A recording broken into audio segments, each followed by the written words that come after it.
आज सावन का आखिरी सोमवार यानी कि 8वां सोमवार है। इस बार सोम प्रदोष का संयोग बना। उज्जैन स्थित महाकालेश्वर मंदिर भगवान शिव के जयकारों से गूंज रहा है। तड़के 2:30 बजे मंदिर के पट खोले गए। सबसे पहले भगवान महाकाल को भस्म अर्पित कर पंचामृत अभिषेक पूजन किया गया। आम चंदन व अबीर के साथ मस्तक पर त्रिपुंड व आभूषण अर्पित किए गए। दिव्य श्रृंगार कर भस्मारती हुई। भस्मारती के लिए रात 12 बजे से भक्त कतार में लगे हुए नजर आए। शाम 4 बजे बाबा महाकाल की 8वीं सवारी निकाली गई। भगवान महाकालेश्वर रजत पालकी में श्री चंद्रमौलेश्वर के रूप में विराजित हुए। 4 लाख से अधिक भक्तों के पहुंचने की उम्मीद है।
मंत्री कांग्रेस नेता जयवर्धन सिंह भस्मारती में शामिल हुए, जहां उन्होंने नंदी हॉल में बैठकर भगवान महाकाल का आशीर्वाद लिया।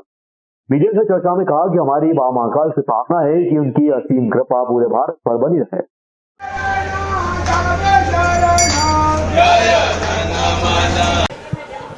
मेरी महाकाल भगवान से यही प्रार्थना है कि महाकाल भगवान की असीम कृपा हमारे पूरे भारत पर, विश्व पर सदैव बनी रहे।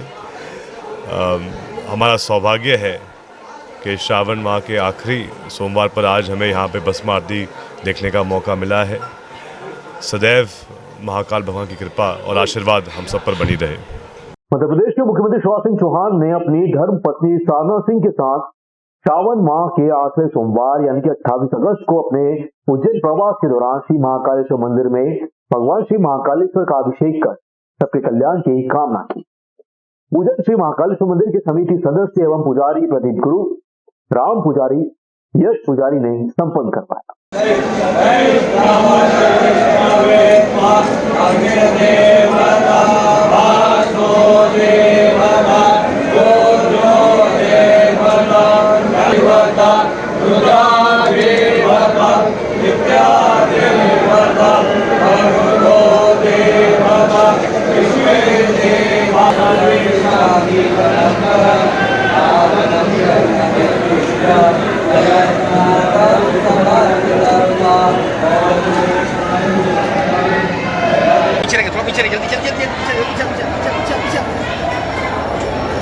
पंडित जी रुक जाओ, रुक जाओ, रुक जाओ, रुक जाओ, रुक जाओ, रुक जाओ, रुक जाओ।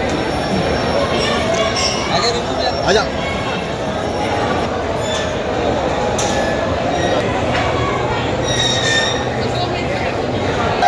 ओम ह्रीं ह्रीं स्वाहा ओम भूर्भुवं ददामहे सुगन्धिं पुष्टिवर्धनम्। आज महाकाल महाराज के दर्शन किए, पूजा अर्चना की और यही प्रार्थना की कि मध्य प्रदेश प्रगति और विकास के पथ पर तेजी से आगे बढ़ रहा है।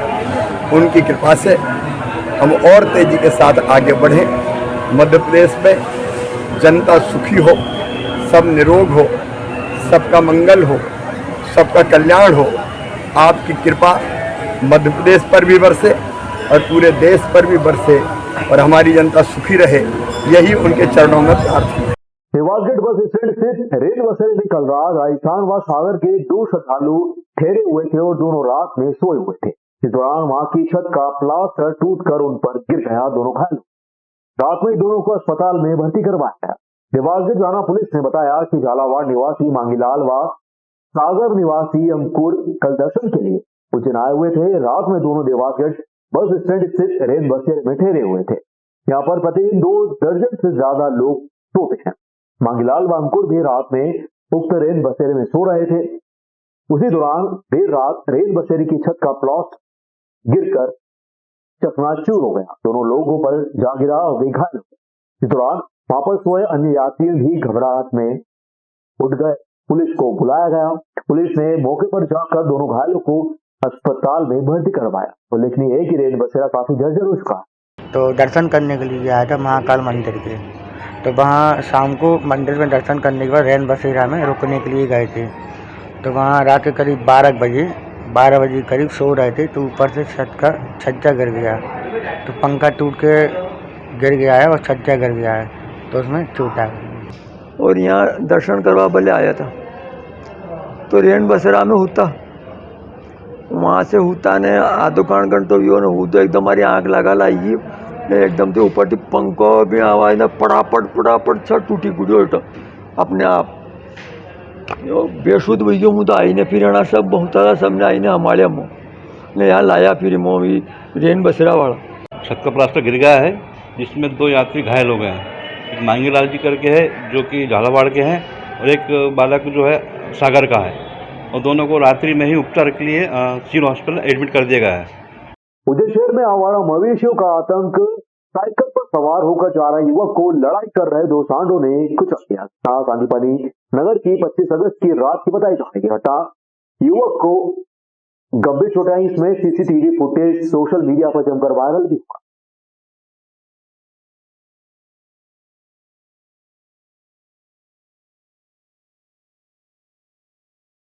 चिमनगढ़ मंडी थाना क्षेत्र के अंतर्गत आने वाले मंगलनाथ रोड अनुपात मार्ग पर सांदीपनी आश्रम के सामने 2 ई-रिक्शा चालकों की आपस में टक्कर हो गई। इसमें एक रिक्शा चालक व पास में ही बने सांची पॉइंट व ढाबा संचालक ने लठवा चाकू से हमला कर चालकों को घायल कर दिया।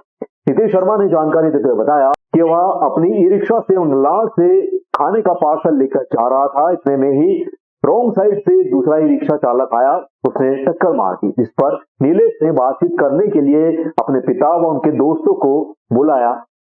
तो आरोपी ई रिक्शा चालक व वहां पर बने सांची पॉइंट संचालक व ढाबे वालों ने मिलकर लठ व चाकू से हमला कर मनोज वर्मा, रानी वर्मा, नीलेश व एक अन्य को घायल कर दिया। इसकी रिपोर्ट चिमनगंज मंडी थाने पर दर्ज करवाई गई। घायलों का इलाज जिला अस्पताल में जारी है। विवाद ये हुआ सर कि मैं मंगलनाथ से जो साइड हवा है वहाँ से दाल बाफले लेकर घर खाना पार्सल लेके आ रहा था, तो सांदीपनी के जस्ट सामने ई रिक्शा वाले की इतनी भीड़ वो हो गई है, वो रॉन्ग साइड से ना इंडिकेटर ना हॉर्न कुछ भी नहीं, सामने आके मेरी गाड़ी में भरा गए। तो मैं उनसे बात कर रहा था कि मेरी गाड़ी में जो भी खर्चा है वो आप करवा दो, नहीं तो मैं रिपोर्ट डाल देता हूँ। इतने में जितने भी वो ठेले लगाते हैं गुमटी वगैरह जो भी है वो आ गए, वो माथाफोड़ी करने लग गए। इतने मेरे भैया, भाभी और पापा ये वहीं दर्शन करने जा रहे थे, तो मैंने इनको फ़ोन लगा के बुलाया। ये बातचीत कर रहे थे, बातचीत करते करते इन्होंने माराकुटी चालू कर दी। माराकुटी के बाद ये डंडा, सब्बल, चाकू लेके माराकुटी चालू कर दी। इनमें मेरी बाइक भी फोड़ दी इनने सब्बल वगैरह से। भैया को चाकू मार दिया एक पेट में। उज्जैन में केंद्र व राज्य सरकार पर्यावरण बचाने में लगी हुई है। वहीं सरपंच एवं सचिव की मिली भगत से ग्राम गोंदिया के सरपंच रेखापति पदम सिंह चौधरी, सचिव ओम सिंह चौधरी, चौकीदार अशोक द्वारा मिलकर तालाब घेरीकरण के नाम पर आधी पहाड़ी काट कर अवैध खनन कर बेच डालने, पर्यावरण को नुकसान पहुंचाने व विरोध जब शिकायतकर्ताओं ने शिकायत की तो ठेकेदार द्वारा गाली गलौज भी की। निवेदन है कि मेरे स्वामित्व अधिपत्य की भूमि फार्म हाउस ग्राम गोंदिया तहसील जिला उज्जैन पर थाना चिंतामन गणेश के तहत स्थित है। मेरी भूमि के सामने की ओर स्थित पहाड़ी को तालाब घेरीकरण के नाम पर ग्राम पंचायत गोंदिया के सरपंच रेखा चौधरी, सरपंच पति पदम सिंह चौधरी, सचिव ओम चौधरी व चौकीदार अशोक ने लगभग आधा काटकर अवैध खनन करके बेच डाला। पर्यावरण को नुकसान पहुंचाया गया है। इससे यहाँ पर अत्यधिक धूल दूसरे स्थिति उत्पन्न होकर यही हालात इस क्षेत्र व उसके पहुंच मार्ग पर भी हो चुके हैं। यहाँ पर दर्जनों डंपर इस अवैध खनन के गुजरने से रोड पर खराब हो रहे हैं। इस प्रकार खुलेआम जनप्रतिनिधि, सरपंच पति, इनका देवर, सचिव, चौकीदार मिलकर अवैध खनन कर शासन, जिला प्रशासन को करोड़ों रुपए का चूना लगा रहे हैं। मैंने ये शिकायत कई बार की है, पहले खनिज विभाग को की थी, एडीएम साहब को की थी, कलेक्टर साहब को की थी, मगर किसी भी प्रकार से कोई यहाँ पे सुध नहीं ली जा रही है। हमारे यहाँ क्षेत्र में गोंदिया में जो सरकारी ज़मीन है, भूमि है, उस पे तालाब गहरीकरण के नाम पे पहाड़ खोदे जा रहे हैं, मोरम निकाली जा रही है, एक नहीं दो दो पोकलैंड से निकाली जा रही है, 40 डंपर रोज निकाल रहे हैं। कुल मिला के उस क्षेत्र का इतना दोहन हो रहा है कि आम व्यक्ति इतना परेशान है, रोडों को ख़राब किया जा रहा है और वहाँ पे जो भूमाफियाओं का इतना खौफ है, कोई शिकायत नहीं करता है। शिकायत करने वालों को दबाव बनाया जाता है कि शिकायत वापस ले ली जाए।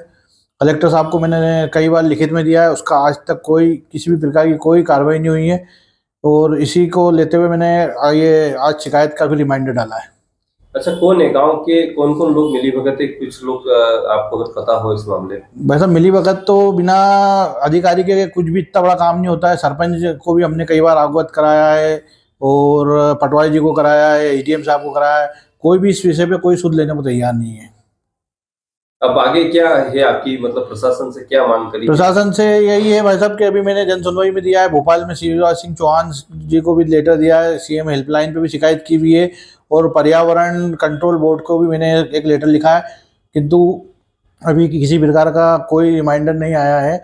एक मैसेज जरूर आया है वहाँ से पर्यावरण कंट्रोल से कि इसकी जांच कराते हैं।